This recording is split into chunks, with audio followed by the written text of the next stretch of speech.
You look at something like a plane and we can see that and know, well, that very clearly wasn't randomly cobbled together. There had to be an engineer putting every single part in place for it to function and to work. And how much more, should we look at the birds that inspired those planes and say, well, if those planes were designed, those birds must be too. I mean, how much more so, in fact? Great phrase you just had. How much more so?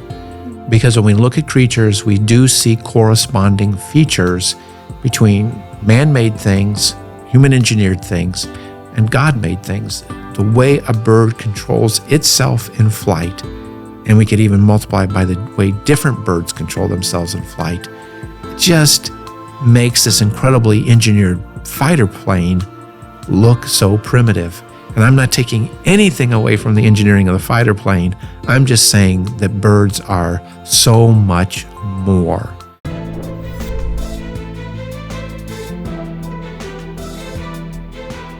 Hello, everyone, and welcome to the Creation Podcast, where we discuss the science that confirms Scripture. I'm your host, Renee, and you're listening to the second episode of a 3-part series on building a new theory. We're often told that science is objective, but if that's true, then how can two intelligent, rational individuals look at the same pieces of evidence and yet come up with completely different explanations? And not just different, but mutually exclusive. What causes this divide, and is there anything we can do about it? In the previous episode, we looked at the power and purpose of theory. In today's episode, we're going to look at how the current reigning biological theory, selectionism, is purposefully crafted to be anti-design, and therefore remove any sort of designer from the equation. Joining me again is ICR's very own president, Dr. Renée Guliuzza. Dr. G, it's great to have you back. Well, it's great to be here for this second part. I mean, we really had a very, very useful discussion in part one. I hope that whoever listens to it is pumped up on why theory is so important, why we need a theory of biological design, especially when a lot of people think theory, that's so yucky on those kinds of things. But hopefully if they go back to podcast number 1, they'll see why theory is important and why we really don't have a replacement theory right now. Exactly. And with that, thinking about theory, we've talked about the power and the purpose of it and how it's very influential in how we view science and even our world. But a lot of people might look at this and they say, that's great and all, but I just have questions and I need answers. So ultimately, why would you say that we should care about theory in the first place? Well, okay, let's take a look at it from a medical standpoint. I'm a physician, you come to me, and what would you do if all I did was treat your symptoms? And so you have a problem, I treat the symptom, you have a problem, I treat the symptom, and after coming back and getting billed by me over and over again and making me rich, you would probably say, but doc, why don't you solve my problem? Why don't you solve the problem, what's causing all of my symptoms? And theory is at the basic problem level. From a medical standpoint, we would say you make the correct diagnosis. You got to come to a diagnosis. You got to make the correct diagnosis. Theory is the correct diagnosis, answering the latest evolutionary assertion is simply just treating symptoms. So unless you just want to treat symptoms all day, you have to get to the bottom of the problem. Before I went to medical school, I was an engineer, and it was called root cause analysis. There's a problem, you dig, you find what caused that problem, you find what caused that problem, and you get what's called the root cause. So theory is at the level of diagnosis, it's at the level of root cause. And if you want to really understand what evolutionists are trying to do with their theory, we read some interesting quotes from evolutionists in our last podcast, you got to get to the level of theory. You have to understand it, even though most people would say, I don't care about theory, I just want the answers. And yeah, especially with evolutionary theory, as you mentioned, of course, as Christians, we wrestle with how to handle that. And we talked about in the previous episode of how evolutionary thinking infiltrates us as believers just as much as anybody else. I mean, we've been so conditioned to think this way as far as natural selection and incorporating that into our beliefs that we almost don't know how to separate it from anything else we already believe.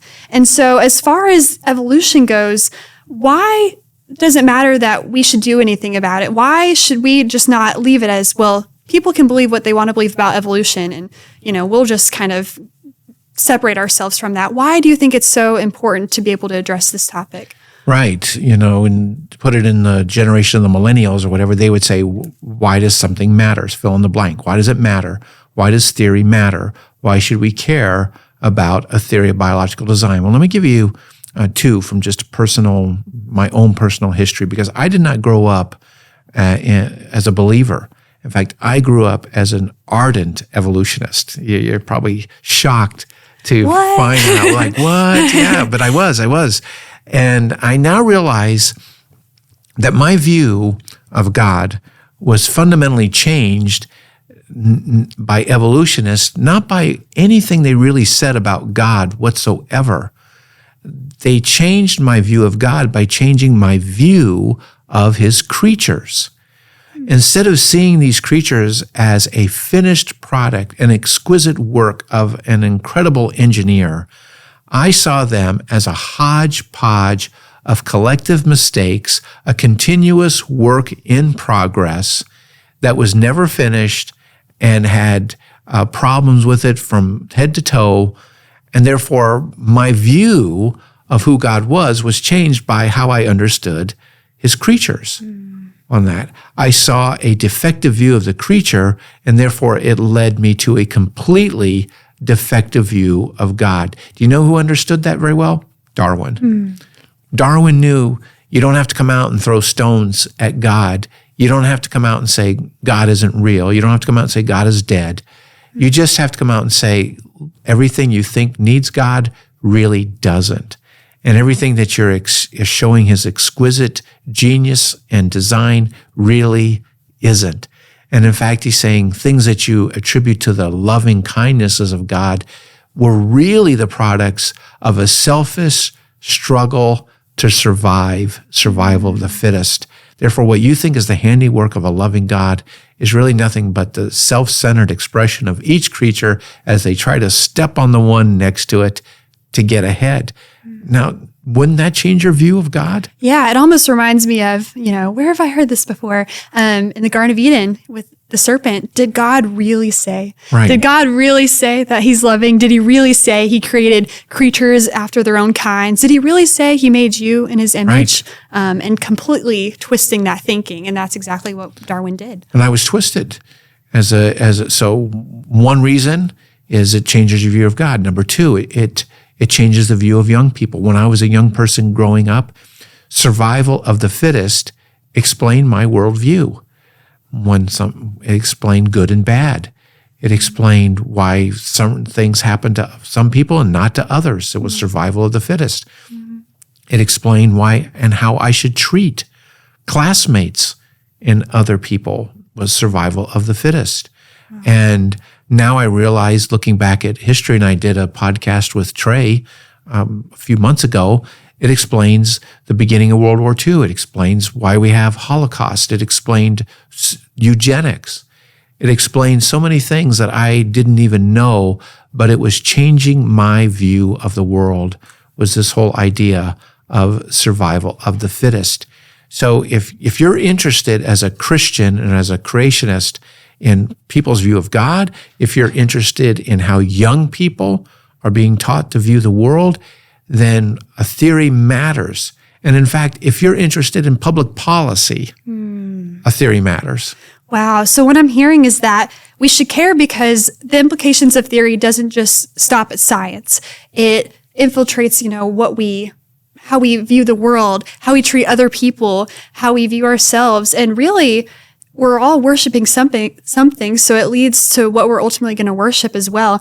And I think there's nobody that summarized this better than evolutionary psychologist Steven Pinker, who I know you're familiar with. Yeah. He's from Harvard, and he has a really good quote just about summarizing, what evolutionists believe on this. And he says, "In which ways, then, does science illuminate human affairs? Let me start with the most ambitious. The deepest questions about who we are, where we came from, and how we define the meaning and purpose of our lives. This is the traditional territory of religion, but the moral worldview of any scientifically literate person, one who is not blinkered by fundamentalism, requires a radical break from religious conceptions of meaning and value.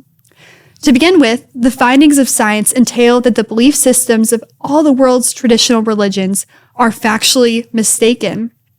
We know, but our ancestors did not, that humans belong to a single species of African primate that developed agriculture, government, and writing late in its history.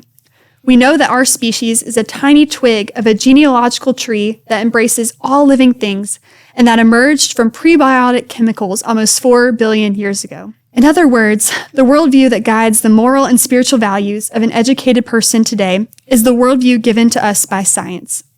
Though the scientific facts do not by themselves dictate values, they certainly hem in the possibilities. By stripping ecclesiastical authority of its credibility on factual matters, they cast doubt on its claims to certitude in matters of morality. So now we're not just sticking in science. Evolution is now venturing into how we view morality. Right. And that's a whole different territory that normally, as Pinker said, religion would cover. Now we're almost making it our God. We're making it an idol that we worship by putting all of our stock in nature. And now we're letting it dictate how we live our lives. It is. Yeah, he's treading in, as he said, where traditional religions normally would go. And he feels emboldened to do that because he said, as you read, we know this. We know we evolved, and what he's basically saying, we know that life was not supernaturally created from God. It came about naturally 4 billion years ago, or almost 4 billion years during that. We know these things. We know these things, and we now know that your biblical account is wrong. And he's saying, because you're just factually wrong and factually mistaken on some of the most basic things of your religion, why in the world should we listen to anything you have to say when it comes to how we should live our lives, how we should treat each other, and morality at all? In other words, he's saying religious people get out of this market square of ideas and sharing your thoughts with us. Let the discussion be dominated by science and scientists, and not just any scientists, but evolutionary scientists, because we know how we came here. Of course, at ICR, we know that he doesn't know. In fact, we know that he's the one who's absolutely wrong on this. We know that he can't point to a single scientific paper. So if you're listening to this, Steven Pinker, bring it out. If you have a scientific paper anywhere on this planet, Dr. Pinker, that shows a natural origin of life, bring it out. Dr. Pinker, if you have a scientific paper anywhere on this planet which documents by observation and testing one creature changing to a fundamentally different creature, not your inferences, not your speculations, but actually sees it by observation and testing, then bring that paper out. I know what I know? I know you don't have those papers, Dr. Pinker, and I know you can't bring those papers out. So you really don't know what you think you know on this, and therefore you really can't claim that you have moral authority in terms of these areas. Sorry, I had to just pick a fight there, but when he says this, that we know it should make our blood boil, particularly when he's asserting things which there are no scientific basis other than their wild speculations and imagination.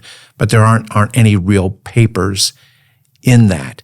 So creationists, intelligent design advocates, why should you care about a theory? One, it changes people's view of God by changing their view of creatures. Two, it leads young people astray because they develop a misleading view of life, that survival of the fittest and one-upmanship and extinction is what led in competition, and squeezing something out is the history of life on earth. Three, it's pushing us out of the square of the competition of ideas and input into areas of morality. And fourth, we need to know, because Darwin took a lot of time to study the engineering process. He took a lot of time to study the design process. He wanted to know how engineers and design advocates thought before he developed an anti-design, anti-engineering theory of evolution. In fact, he was a student and he was an admirer of one of the leading natural theologians. That's a person who argues for the existence of God by what you see in nature, William Paley, who wrote an incredible book in the early 1800s. And Darwin wrote to a friend that he had almost memorized his book. And therefore, he really understood William Paley. He said there was hardly a book I admired more than William Paley's book. And Stephen Jay Gould, when he was comparing William Paley's book to Darwin's Origin of the Species, this is quite commendable for an evolutionist. He read Paley and then he read Origin of the Species, and he said he was struck by the correspondence of ideas and even the correspondence of the presentation of their arguments and the order of their arguments, he said, between Paley and Darwin. But Darwin, of course, reverses all of the causality. Wow. All of the causality. So if we want to come up with a better explanation, a better theory than evolutionary theory, it would behoove us to understand the key points and the key reasons of evolutionary theory, since it was developed to be the anti-design explanation for why creatures look so incredibly designed. Mm-hmm. So there's 4 good reasons why we should care a lot about biological theory. Yeah, and gosh, that's so interesting too, because even thinking about how we define theory in the previous episode, you had compared it to a hypothesis, but a little bit deeper than a hypothesis in that maybe it's more of an educated guess than a typical hypothesis would be. And yet we have Steven Pinker saying, well, we know that, we evolved from apes. We know that we came from prebiotic chemicals, which also sounds pretty hopeless to me. Where are we going past this? And so it's really interesting that he's saying, we know. But the whole idea of a theory in the first place is that it can be changed. It can be proven wrong. And yet we have these evolutionists that are so hardened in their ways and cubbyholed, as we talked about as well, into believing this one worldview that they just won't shift. You're exactly right. Exactly right. Yeah. And even now, I don't know if Pinker is up to speed on all of the dispute, even over evolutionary theory, on stuff that he knows, but even other evolutionists don't know for sure. And you make a great point. Theory, even our theory of biological design or theory of engineered biology, should still hold to things tentatively, not from a biblical standpoint. We know that the Lord created. We know that there were no intermediates between humans and ape-like ancestors. We know these things biblically because they're revealed to us in ways that we can't get scientifically. But from a scientific standpoint, not our biblical standpoint, but from our scientific standpoint, our theories should still be held tentatively, because as brilliant as we might think we are, we still see through a glass darkly. On this side of glory, we still operated with fallen minds, and we still probably won't get things put together right out of the block at the first time. So, Lord, spare us from being so dogmatic and so hardened in our thinking in areas where the Bible isn't exactly telling us stuff. And I think that's such an important point you bring up, too, of just that aspect of humility and acknowledging as we move forward with our research and as we move forward and creating this theory, recognizing that only God has all the answers, and we're just simply seeking to understand the world that He's placed us in and how He's designed biology, but recognizing that, it could change any little step along the way. And I think that's what makes ICR really special too, is we're constantly looking to the Lord to guide our research in that, and I think that's really important. So, of course, you mentioned that Charles Darwin, he was a student of design and of William Paley, which is so interesting that he knew it so well. And he's really smart to be able to do this. If he was going to craft a theory of anti-design, it makes sense that he would go right to, the source of what, I guess, creationists, if you'd call them that at the time, believed, and be able to invert it to create his own theory. So ultimately, what would you say was his agenda? Why was it produced in the first place whenever Darwin created this evolutionary theory? Well, and hopefully we've pounded this enough between both these podcasts. It's to explain. It's the big question that we talked about in the last podcast. Theories exist to explain big questions and to interpret observations. The big question in biology is, as we read in some quotes from the last episode, why do creatures look so incredibly designed? Now, some evolutionists will take the tack, well, they're not designed. They've got flaws and they've got problems and they've got design imperfections and stuff like this. And why would an intelligent, perfect God put in design imperfections and things like that? Really, in many ways, those evolutionary biologists are probably in the minority. They're likely in the minority. Darwin didn't take that tack altogether, because when you assert something was built wrong, you have to know, what you're talking about, and you have to know what all the potential functions are. Mm-hmm. When you assert something is junk, or when you assert something has no function on that, you really have to know everything about it and really know what you're talking about. Otherwise, research a few years down the road will demonstrate that you were wrong. They'll find a function for something that you said was functionless. They'll find a purpose for something you said was purposeless or broken. It will come out, and then you'll be mistaken, and you'll be the one who'll be factually wrong. Mm-hmm. So only in many ways, kind of short-sighted evolutionary biologists come out and say that there are all these problems and these imperfections and how they wouldn't have designed it that way if they were God, mm-hmm. and things like that. Yeah. The more thinking and more thoughtful evolutionists would come out and say, well, yeah, that does look like it's perfectly designed. Evolutionists and Darwin took that track too. It's just go ahead and grant the design, but come up with another explanation to explain it. And we'll get to that in just a few minutes. But that's the big question that they need to answer is, why do these creatures look so incredibly designed? I mean, it's almost overwhelming. Even atheists see it. Yeah, and on that point, I actually have another quote here from evolutionist Jerry Coyne, and he is a retired biology professor from the University of Chicago and also a very avid atheist. Right, so, yeah, he is. Yeah, and it's interesting because he and several other evolutionists, they acknowledge the design in nature.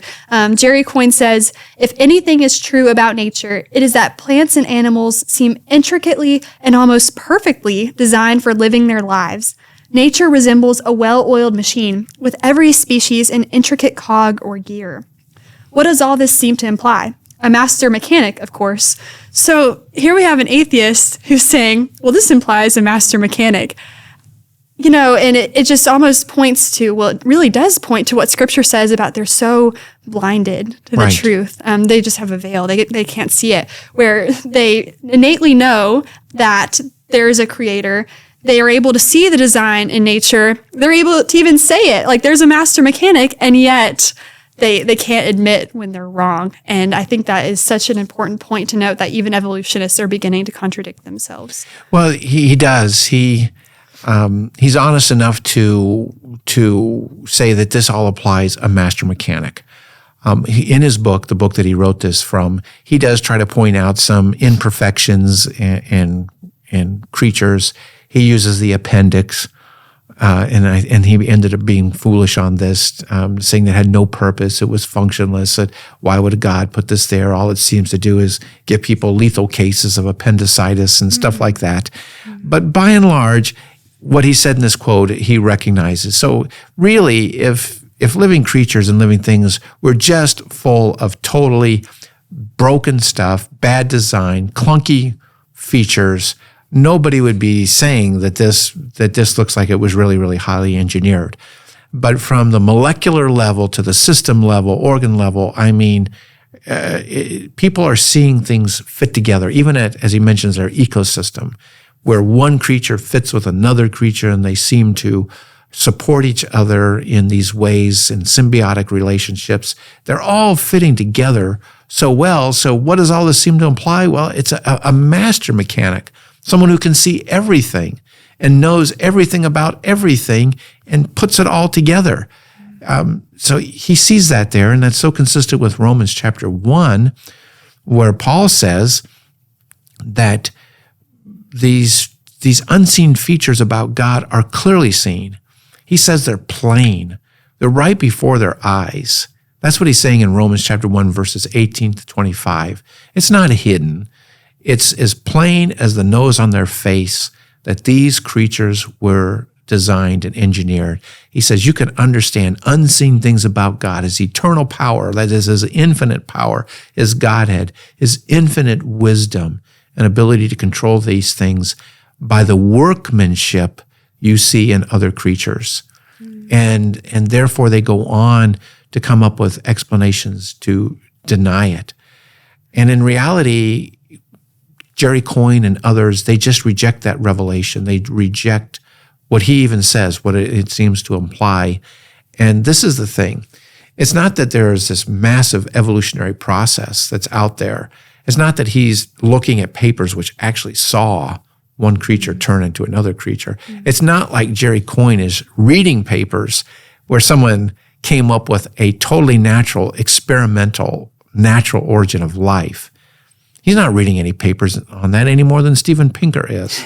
And he's not seeing it in his laboratory happen. He sees evidences that we can interpret in terms of design, but he interprets it in evolution. So he's not seeing hardcore evidence which is leading him to his atheistic worldview. His atheistic presuppositions and his atheistic desires, and as you have said, his hardened heart, is leading him to embrace an evolutionary theory which satisfies him, and he hopes will satisfy other people to reject what their eyes are telling them, reject what they intuitively sense, and go along his view towards this natural explanation for why creatures look so incredibly designed. I think that's such a good point because like we've talked about, it's definitely a heart issue. Like you said in Romans, people innately recognize that there is a God who created all of this. Psalm 19:1 says, the heavens declare the glory of God. It's not like it's a mystery that God created the beautiful universe we see today, but their hearts are just so hardened that they refuse to acknowledge what's right in front of them. Right. Their initial unbelief in God's self-revelation is really what is driving their theory. And so I think that's really important to note, especially as we look at quotes, from people like Jerry Coyne who out front say, no, there is a designer that's implied. And so I think that's really important to be able to talk about. And so especially as we're looking at, seeing the design of creatures, a term that often comes up quite a bit when we're talking about this illusion, as evolutionists would argue, of design is the survival of the fittest. And that somehow this design appears that way because over time creatures are dying off and they're becoming progressively better as they accumulate better and better traits. And so how would you describe survival of the fittest in terms of how evolutionists seek to use it to imply the illusion of design? Right. Survival of the fittest was and that's the expression of natural selection, was a brilliant stroke by Charles Darwin. And some people say that people were coming up with natural selection before Charles Darwin. That isn't true. People saw that some creatures lived in certain environments and some creatures died. But nobody was applying selective ability to nature before Charles Darwin. Nobody was really importing the ideas of Malthus and competition into a theory before Charles Darwin. So Darwin introduced some things which took the fact that everybody could observe some creatures lived and some creatures died, but he rolled in Malthus. He rolled in this idea of selective ability to nature, which nobody was doing before him, and those were absolutely essential strokes to getting this idea of survival of the fittest. And so the power of this is, one, it's really kind of it's simple. Survival of the fittest. I mean, everybody sees that because it's really just circular thinking. You have something that survived and you say, why did it survive? Well, it's because it was the fittest. And how do you know it was the fittest? Well, it was because it survived, and it survived because it was the fittest. So you have this circular thinking, and that's why it makes it so obvious.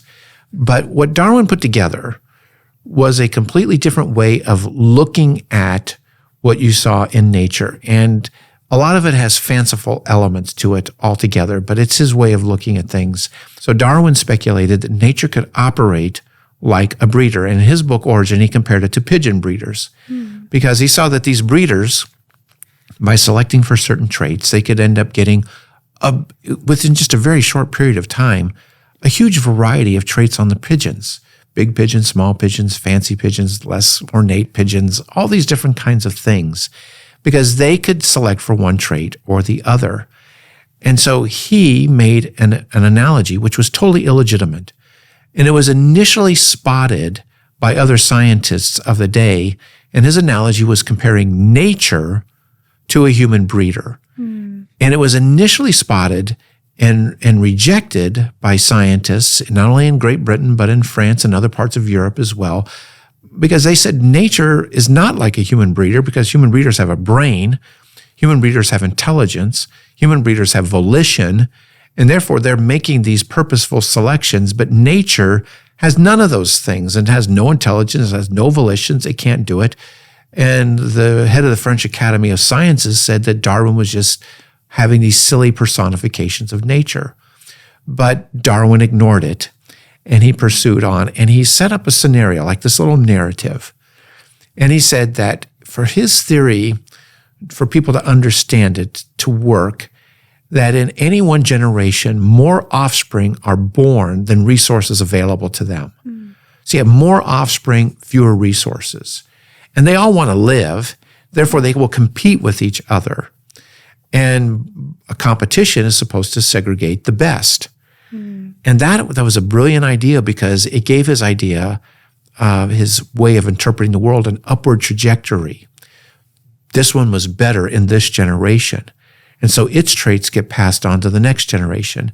But in that generation, there's more offspring born than resources available to it. So they will compete. The best will survive. And so it's not just survival of the fittest, it's survival of the best. Wow. And so you have this upward trajectory in his view. And this is going to explain this apparent perfection of creatures as well as the diversity of life. So one, how does it explain apparent perfection? Well, as each generation competes amongst themselves and the best survive, not just the fittest, you have to think of kind of like the best. They survive, and in their environment, they're the best for that environment. And then whether the environment stays the same or changes, the next one will be the best for that, the best for that. And over time, as they become exquisitely fit for that environment, they will take on this apparent perfection, this exquisite fit to their environment, because every successive generation is better and better and better for that environment. So that is how they're going to explain the parent perfection, this incredible fit. And as every different group of organisms does it with their environment, then they become better fit for their environment. They will then become divergent from one another, and therefore you will explain the diversity of life at the same time. Diversity and apparent perfection as nature, in a personified way, exercise intelligence and volition to, as he said in the subtitle of his book, favor one type or the other.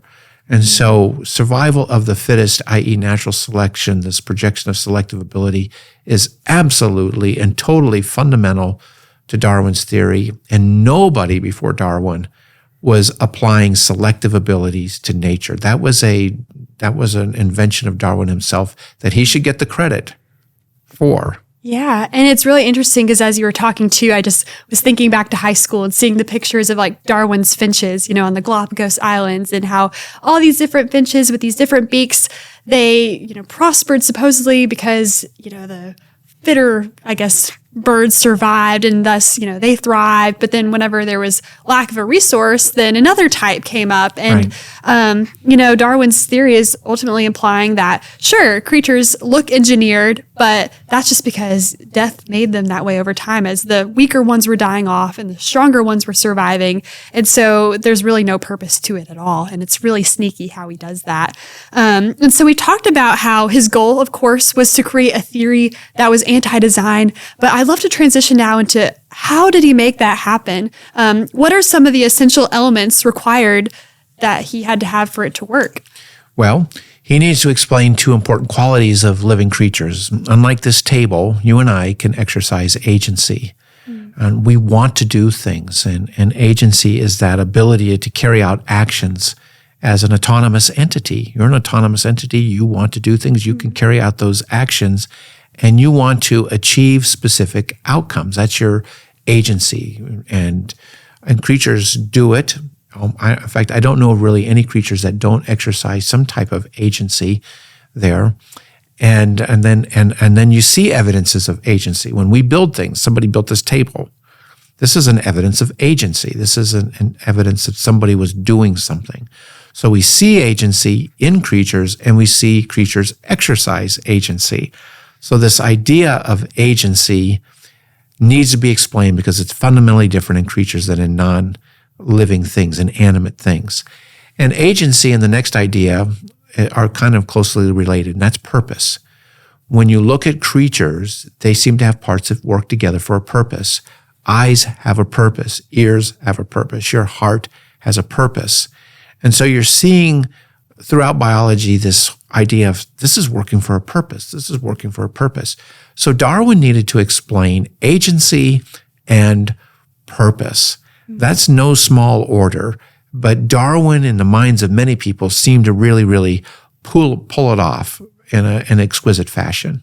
Wow. So how did he succeed? Like, was he able to explain agency and purpose through evolution? How was he able to pull it off? Well, in my opinion, he didn't pull it off. It's kind of like smoke and mirrors, and it's snake oil of what he really did. Mm-hmm. So he wants to get God's agency out. And so creatures are evidence. Creatures that exercise agency seem to be evidence of an agent who built them, who himself could exercise agency. Mm. So you have God who exercises agency, and he built creatures as evidences of his agency, and lo and behold, these creatures exercise agency themselves. So he wants God's agency out. He wants God's intelligence, and he wants God's volition out. And he wants to get it all out of his equation altogether, but he really doesn't. He just smuggles in a personification of nature, where nature now acts in lieu of God, where nature can now favor, nature can now act on, nature can now select for, nature can now weed out. So you can put all these verbs to nature. Nature can do all of these things. You're doing a lot. Yeah, it can do. There's, in fact, according to their theory, there's really nothing it can't do. Wow. Every complex organ on your body can be explained through this selective ability of nature. So in their view, it's really an omnipotent force that sees and selects and saves and builds through nature. So by this projection of selective ability, he personifies nature to act as an agent. And then in terms of purpose, that's another hard nut to crack too. Evolutionists approach this in two ways. One is they just deny it. They just flat out say things that you say have a purpose are really just their functions. Mm. Don't say the heart works for a purpose. Just say it functions to pump blood. Mm. And so they're taking this whole idea of purpose. It's like they hate the word purpose. And in my articles that we have posted on Acts and Facts, I even have quotes from people from the 1800s who recognize this sudden hostility to the word purpose in their thinking. And so they just reject it altogether and say something just functions, only functions. So one response is to just, in a brute force way, no purpose, it's just functions. And another way is to counteract the whole idea of what engineers would do on purpose with the opposite of what engineers do, and that is to weave into their narrative this idea of randomness at every opportunity they can. So when they see a genetic change, even though they don't have any evidence that it is a random change, or probably for most of these changes they don't have evidence, they will declare it to be a random mutation. Wow. They will declare it to be a copying error. They will declare it to be something broken, when there could be other explanations for why we see these change. So at the genetic level, they will weave in random mutations. And of course, nobody wants mutations because they're so destructive. Mm-hmm. And then as organisms face environments, these are random changes to the environment. These are contingencies. So they weave into their story this whole idea of contingency and randomness, which is hit and miss and trial and error. Random things are produced by organisms, and whether they work or they don't, nobody knows. It's totally hit and miss and trial and error as they survive or they don't survive. So they've built into their theory fundamentally anti-design thinking, because no thinking rational engineer in their right mind would break things and hope they worked on a hit and miss and trial and error basis. So just explaining it by random mutations sorted out by random struggles to survive in and of itself is anti-design, because nobody, no thinking person would do it that way. So they've made their whole theory fundamentally anti-design with this pseudo substitute agent of the environment operating in a way. And that's how, in the minds of many evolutionists, Darwin pulled it off. That's how he's able to explain the exquisite design in creatures without a designer by a totally natural, fundamentally anti-design, clunky method which no reasonable God would ever use. Wow. So what I'm hearing is that Darwin, in a sense, credits nature as the cause of an organism's adaptations rather than the organism itself, rather than God programming into this organism, the exact genetic code it needs to be able to actively adapt to its surroundings. Now it's actually nature that's the God, and nature is actually shaping it from the outside. Great point. Excellent summary. Great point. He sees creatures as passive modeling clay being shaped by their environment. That's called externalism. And that was another thing that was new for Darwin. And Stephen Jay Gould brings this out as well in his book, Structure of Evolutionary Theory, that Darwin was the first to introduce externalism into his thinking, where creatures are basically passive modeling clay being shaped by the random vicissitudes of nature. And so in this whole concept that they have, you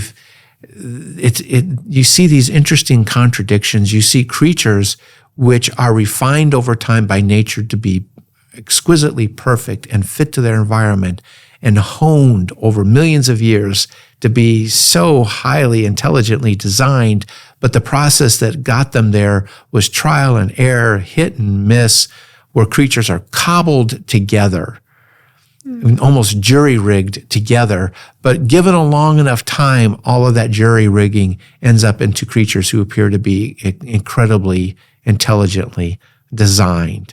And people believe this through this jury-rigging process, and able to weed out all the bad stuff over a long enough time, you end up with apparently perfect creatures on that. And so you have to understand how this theory is working if in our next episode, we're going to push back against randomness. We're going to push back against seeing a genetic change and default interpreting it as a random mutation. We're going to introduce a much better way of seeing this, but you have to be able to push back against the personifications of nature, because personifications are pushing back against God's agency. You have to push back against randomness, because randomness is pushing back against purpose. So he's got a reason for what he's putting into his theory, and we have to understand the theory if we're going to counteract that. Yeah, absolutely. And it's so interesting too, because with the randomness element, you look at something like a plane and we can see that and know, well, that very clearly wasn't randomly cobbled together. There had to be an engineer putting every single part in place for it to function and to work. And of course, it's not perfect, but that's because, our world's not perfect. And how much more, should we look at the birds that inspired those planes and say, well, if those planes were designed, those birds must be too. I mean, how much more so, in fact? And I think that's a really important point, just seeing the design in front of us, all around us, and knowing that ultimately that came from a designer, not from randomness. Right. Great phrase you just had. How much more so? Because when we look at creatures, we do see corresponding features between man-made things, human-engineered things, and God-made things. When they're doing similar purposes, we find similar systems and we find corresponding features, which is strong evidence that this creature was engineered just as much as this man-made thing was engineered. But what we see is in creatures, as you just said, so much more. The way a bird controls itself in flight, and we could even multiply it by the way different birds control themselves in flight, it just makes this incredibly engineered fighter plane look so primitive. And I'm not taking anything away from the engineering of the fighter plane. I'm just saying that birds are so much more in their capability of what they can do, and dragonflies and things like that. They're just so much more. And why would evolution do that? Why would evolution, the mindless process, build a brain which exceeds our minimum needs to survive by so much more? Why would evolution build a brain where we can have this same kind of conversation, which is so much more than necessary to just survive, to just reproduce, to just pass on our offspring? There's so much more. We're so over-engineered that it's just incredible evidence for the genius and the power and the wisdom of the Lord Jesus. Absolutely. And just the love and the care that he shaped us with, as you were saying, just creating a brain that could do all of these things. I mean, that is just clear evidence of the Lord Jesus' love for us. And I think that's a beautiful way to start wrapping up our podcast today. Right. And is there anything else before we finish up that you would like to share, that you'd like listeners to know? Well, we could really wrap up and sum up everything we're saying. Theory matters. Theory is important. It shapes worldviews. It shapes public policy. It helps us understand as design theorists what we need to put into our theory of design, because Darwin understood it. He put the opposite in, and we need to understand that to counteract and to build a good theory of biological design. We need to understand that evolutionary theory was built for a purpose, and so many things are integrated right into the theory itself to be anti-design. So by using the theory in any way, you're rolling in his anti-design elements there as well. And as we just ended on, creatures have so much more, as a segue for our next two podcasts, or at least next one here. We have creatures who definitely exhibit features which highlight the incredible wisdom of the Lord Jesus to get competing features together, his genius to build these things, and his power to put them together at a microscopic level and a macroscopic level. It really does honor the Lord Jesus. Amen. And I think that's a wonderful little teaser for our next podcast that we're going to be doing, because we're actually going to be taking some action and turning Darwin's thinking on its head and creating a theory of biological design that actually works, which is really, really exciting and completely new stuff that we're doing here at ICR. So, well, thank you so much for joining me again, Dr. G. This has been such an edifying conversation. I'm sure our listeners have really enjoyed it as well. So thank you for coming on. You're welcome. Thank you. Awesome. Well, to all of our listeners and viewers, thank you so much for tuning in to today's episode of the Creation Podcast. If you'd like to learn more about this topic, be sure to visit ICR.org to read Dr. G's articles on building a new theory of biological design. If you enjoyed this podcast, be sure to also like, subscribe, and share with your friends and family, because it's really our heart to get the creation message to as many people as possible. And also, if you would like to receive the Creation Podcast a week early, or our monthly podcast, Creation.live, 2 weeks early, then be sure to click the link in the description to become a member on YouTube or Patreon. Thank you so much. We'll see you next time.